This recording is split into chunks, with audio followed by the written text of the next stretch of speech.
இன்றைக்கி நாம் வீட்டில் இருக்கிற இட்லி மாவை வச்சு குழந்தைங்களுக்கு பிடிச்ச ஒரு ஸ்வீட் எப்படி செய்கிறது, கேக் எப்படி செய்கிறதுன்னு பார்க்கலாம். அதுக்கு ஃபஸ்ட்டு கொஞ்சம் தேங்காய் எடுத்து நல்லா வறுத்து எடுத்துக்கணும். அப்புறம் ஒரு சட்டியில் நெய் ஊற்றி கொஞ்சம் முந்திரி பருப்பு வறுத்து எடுத்து வச்சிடணும்.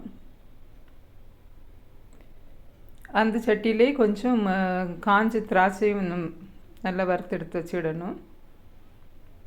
இப்போது 2 கப் இட்லி மாவுக்கு 1/4 கப் அளவு ரவையை அந்த சட்டியிலே போட்டு கொஞ்சம் வறுத்து எடுத்து வச்சிடணும்.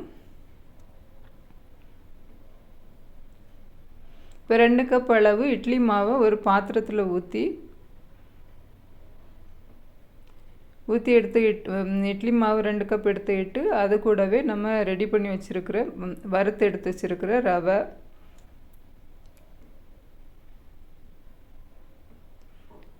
வறுத்து வச்சுருக்கிற ரவையை சேர்த்ததும் அது கூடவே வறுத்து வச்சுருக்கிற தேங்காயும் சேர்க்கணும்.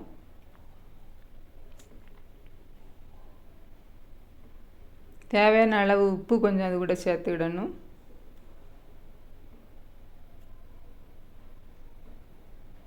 இப்போது சர்க்கரை போட்டு காய்ச்சி வச்சுருக்கிற அந்த தண்ணியை இது கூட வடித்து எடுத்துக்கிடணும். அப்புறம் கொஞ்சம் ஏலக்காய் பொடிச்சு போடணும் மணத்துக்காக. ஒரு தட்டில் நெய் தடவிட்டு அதில் இந்த கேக்கு மாவு கலவையை அதில் ஊற்றணும். இட்லி மாவு கேக் கலவையை அது கூட நம்ம வறுத்து வச்சுருக்கிற முந்திரி பருப்பு, காஞ்சி திராட்சையெல்லாம் போட்டு நல்லா மிக்ஸ் பண்ணிவிட்டு அந்த கேக்கு வைக்கிற பாத்திரத்தில் ஊற்றி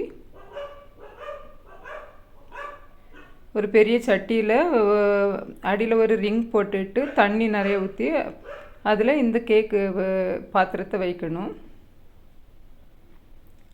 கேக் பேட்டர் இட்லி மாவு பதத்துக்கு இருக்கணும், ரொம்ப தண்ணியாகிடக்கூடாது, அப்போ தான் கேக்கு நல்லா வரும்.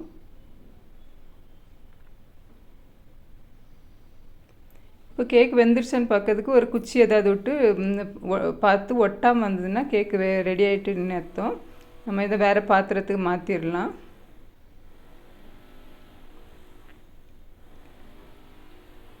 கொஞ்ச நேரம் ஆற விட்டால் அதுவே சைடில் அழகாக இழகி எடுக்கிறதுக்கு ஈஸியாக வரும்.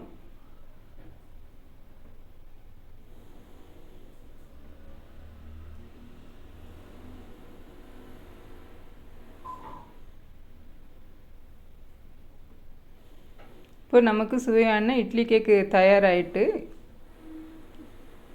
இதை பீசஸ் போட்டு நம்ம குழந்தைங்களுக்கு கொடுக்க வேண்டியது தான். தேங்க்யூ ஃபார் வாட்சிங்.